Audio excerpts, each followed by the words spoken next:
तालकुर्णिया सरकारी उच्च विद्यालय रे विदायकालीन संबर्धना सभा अनुष्ठित। 39 वर्षर सेवा परे कृतिवास सार को अश्रुसिक्त संबर्धना।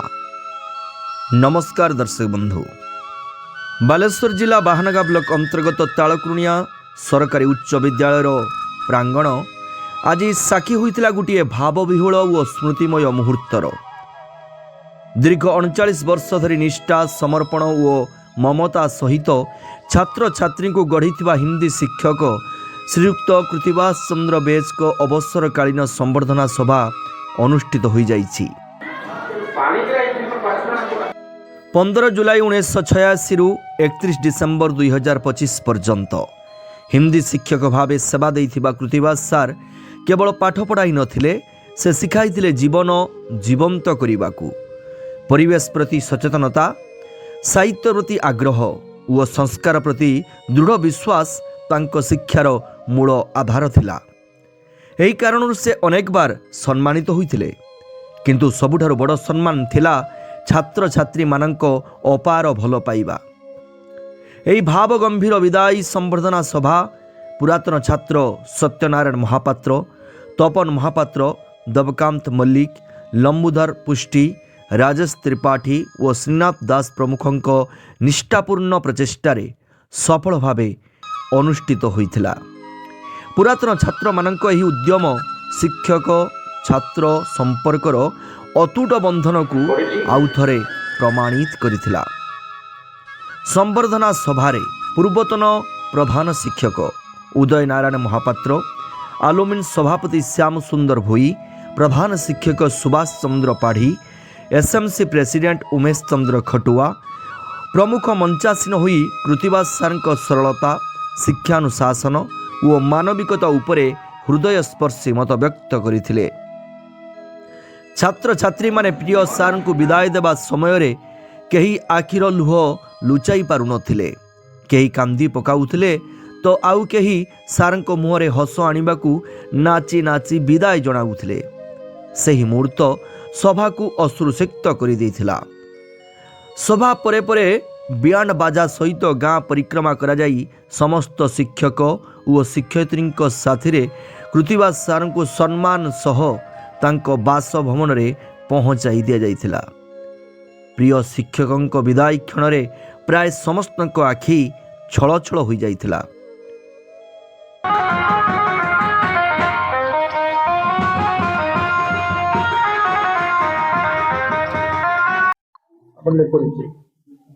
ମୁଁ ଉଦୟ ନାରାୟଣ ମହାପାତ୍ର।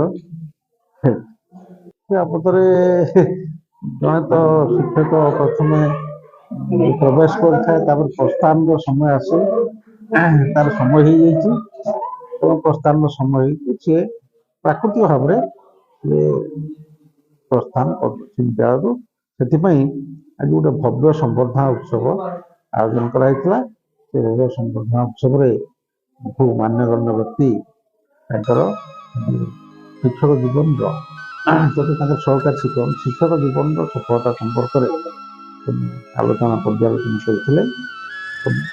ଶେଷରେ ତାଙ୍କୁ ପୁଷ୍ପମାଲ୍ୟ ଦେଇ ସମ୍ମାନ କରିବା ଦେଇ ତାଙ୍କୁ ବିଦାୟ ଦେବାର ଆୟୋଜନ କରିଥିଲେ।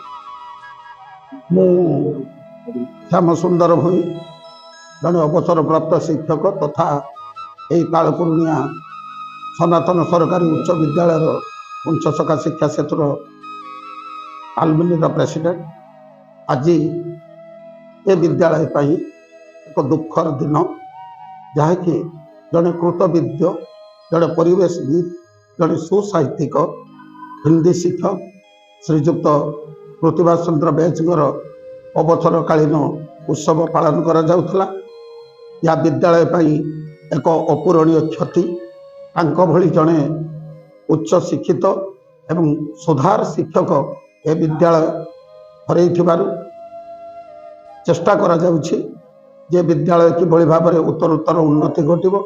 ବିଶେଷ କରି ଜଣେ ଶିକ୍ଷକର ଧର୍ମ ଦୀର୍ଘ ଜୀବନ ଧରି ପିଲାମାନଙ୍କ ନିକଟରେ ଜଡ଼ିତ ହୋଇ ରହିଥାଏ। ନିଜର ସାଧନା ଅଧ୍ୟବସାୟ ବେଳରେ ସେ କେତେ କେତେ ପିଲାମାନଙ୍କୁ ମଣିଷ କରିଥାଏ। ଆଜି ସେ ଅବସର ନେଉଛନ୍ତି। ଭଗବାନଙ୍କ ନିକଟରେ ପ୍ରାର୍ଥନା କରୁଛି ତାଙ୍କର ଅବସର ସମୟ ସୁଖରେ ସୌହାର୍ଦ୍ଦ୍ୟରେ ଅତିବାହିତ ହଉ। ଜଗନ୍ନାଥ ତାଙ୍କ ଉପରେ କୃପା ଭିକ୍ଷା କରନ୍ତୁ, ତାଙ୍କର ନିରୋଗ ନିରାମୟ ଜୀବନ ଯାପନ କରନ୍ତୁ। ଏଇ କହି ମୋର ବାଣୀକୁ ବିଶ୍ରାମ ଦେଉଛି। ମୁଁ 1986 ମସିହା 15/7 ଜୁଲାଇ ମାସରେ ମୁଁ ଏଠି ଜଏନ୍ କରିଥିଲି ହିନ୍ଦୀ ଶିକ୍ଷକ ଭାବରେ। ଦୀର୍ଘ 39 ବର୍ଷ ଧରି ଏ ବିଦ୍ୟାଳୟରେ ମୋର ଶିକ୍ଷାଦାନ କାର୍ଯ୍ୟ ଜାରି ରହିଥିଲା। ଏଇ ଡିସେମ୍ବର 31 ତାରିଖରେ ମୋର କାର୍ଯ୍ୟକାଳ ଶେଷ ହେଲା 25 ମସିହାର। ମୁଁ ମୋ ଜୀବନ କାଳ ଭିତରେ ଏଇ ମାଟି ମାର ସୁଗନ୍ଧକୁ ନେଇ ମୋ ଜୀବନରେ ବହୁ କଥାକୁ ମୁଁ ମାନେ ନିଶ୍ଚିତ ସାଫଲ୍ୟ ମଣ୍ଡିତ କରିଛି। ମୁଁ ମଧ୍ୟ ଗୋଟେ କହିବାକୁ ଗଲେ ମୁଁ ନିଜେ ଭାଗ୍ୟବାନ, କାହିଁକିନା ହିନ୍ଦୀ ଶିକ୍ଷକ ଭାବରେ ଯୋଉଭଳି ଭାଗ୍ୟତା, କାହିଁକିନା ଏଭଳି ଭାଗ୍ୟବାନ କେହି ନଥିବେ। କାହିଁକିନା ମୁଁ ହିନ୍ଦୀ ଶିକ୍ଷକ ହେଲା ପରେ ଟ୍ରେନିଂ ସମୟରେ ମୁଁ ଦୀର୍ଘ ମାନେ ବହୁ ତୀର୍ଥ ସ୍ଥାନ ବୁଲିଛି ସରକାରୀ ପଇସାରେ ବୁଲି ଏଠି ଶିକ୍ଷକତା ବି କରୁଥିଲି। ତାରି ଭିତରେ ମଧ୍ୟ ମୁଁ ମାଷ୍ଟର ଟ୍ରେନର ଭାବରେ ଏନଜିସିରେ କାମ କରିଛି, ସେଥିରେ ମଧ୍ୟ ବହୁ ସଫଳତା ଅର୍ଜନ କରିଛି। ତା ସହିତ ପ୍ରଧାନ ଶିକ୍ଷକ ଦାୟିତ୍ୱ ବି ରହିଛି ଏବଂ ବିଭିନ୍ନ କାର୍ଯ୍ୟକ୍ରମରେ ମୁଁ ତ ସଫଳତା ଅର୍ଜନ କରିବା ସହିତ ମଧ୍ୟ ମୁଁ ଜଣେ ଖାତା ଦେଖାର ଚିଫ୍ ହେଇଥିଲି ଏବଂ ବିଭିନ୍ନ କାର୍ଯ୍ୟକ୍ରମରେ ମଧ୍ୟ ମୁଁ ମୁଖ୍ୟ ଆସନ ଗ୍ରହଣ କରିଛି।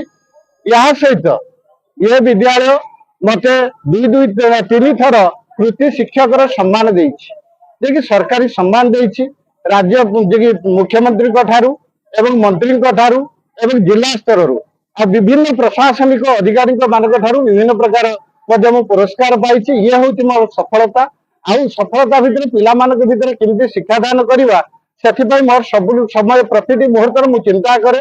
ମୁଁ ପ୍ରାୟ ଆସିବାଟା କେବେ ମୋର ବିଦ୍ୟାଳୟକୁ ମୁଁ କମତି କରେ ନାହିଁ, କିନ୍ତୁ ଯିବାଟା କେତେବେଳେ କଣ କାରଣ ସରକାରୀ କାର୍ଯ୍ୟ ତ ଥାଏ, କିନ୍ତୁ ଏପଟେ ସେପଟେ ହେଇଥାଏ। କିନ୍ତୁ ଆଜି ପର୍ଯ୍ୟନ୍ତ ମଧ୍ୟ ମୁଁ ଶେଷ ଦିନ ପର୍ଯ୍ୟନ୍ତ ମୁଁ ବିଦ୍ୟାଳୟକୁ ଆସିବା ପାଇଁ ଚେଷ୍ଟା କରିଛି। ମୁଁ ନିଜ ସେ କର୍ମରେ ନିଜକୁ କେବେ ଖିଲାପ କରିବି ନାହିଁ ବୋଲି ମୁଁ ଚିନ୍ତା କରି ଈଶ୍ୱରଙ୍କ ଠାରୁ ପ୍ରାର୍ଥନା କରି ଏହି ବିଦ୍ୟାଳୟ ଏ ମାଟି ମା ମତେ ଆଜି ପର୍ଯ୍ୟନ୍ତ ଏଥି ପର୍ଯ୍ୟନ୍ତ ନେଇଛି। ଆଜି ମଧ୍ୟ ସେ ବିଦାୟ ଦେଇଛି। ମୁଁ ବିଭିନ୍ନ ବିଦ୍ୟାଳୟକୁ ମଧ୍ୟ ଡେପୁଟେସନ ଯାଇଛି, ହେଲେ ଏ ମାଟି ମାକୁ କେବେ ଛାଡି ନାହିଁ।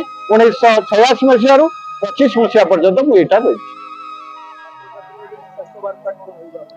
ସମସ୍ତଙ୍କୁ କହୁଛି, ପ୍ରତ୍ୟେକ ଛାତ୍ରଛାତ୍ରୀ ଶିକ୍ଷକ ଶିକ୍ଷୟିତ୍ରୀ ସମସ୍ତଙ୍କ ଭିତରେ ଯଦି ଅଧ୍ୟବସାୟ ରହିବ, ଗୋଟେ ଯଦି ଭିଜନ ରହିବ, ତାଙ୍କର ଯଦି କାହିଁକି ଶିକ୍ଷା ଗ୍ରହଣ କରୁଛନ୍ତି ତାଙ୍କର ଉଦ୍ଦେଶ୍ୟ ଗୋଟେ ଯଦି ରଖିବେ, ସେ ଉଦ୍ଦେଶ୍ୟ ରଖିଲେ ନିଶ୍ଚିତ ସଫଳ ହେବେ ବୋଲି ମୋର ଆଶା ଏବଂ ଆକାଂକ୍ଷା। ତଥାପି ଜଗତର ନାଥ ଜଗନ୍ନାଥଙ୍କ ପାଦ ପଦ୍ମରେ ସେମାନଙ୍କର ଶୁଭକାମନା କରୁଛି। ତାଙ୍କ ଦୀର୍ଘ ଜୀବନ ନିରାମୟ ହେଉ ଏବଂ ଭଲ ଶିକ୍ଷା ଗ୍ରହଣ କରନ୍ତୁ ଏବଂ ଶିକ୍ଷକ ଶିକ୍ଷୟିତ୍ରୀ ମଧ୍ୟ ସେଇଭଳି ଶିକ୍ଷାଦାନ କରନ୍ତୁ।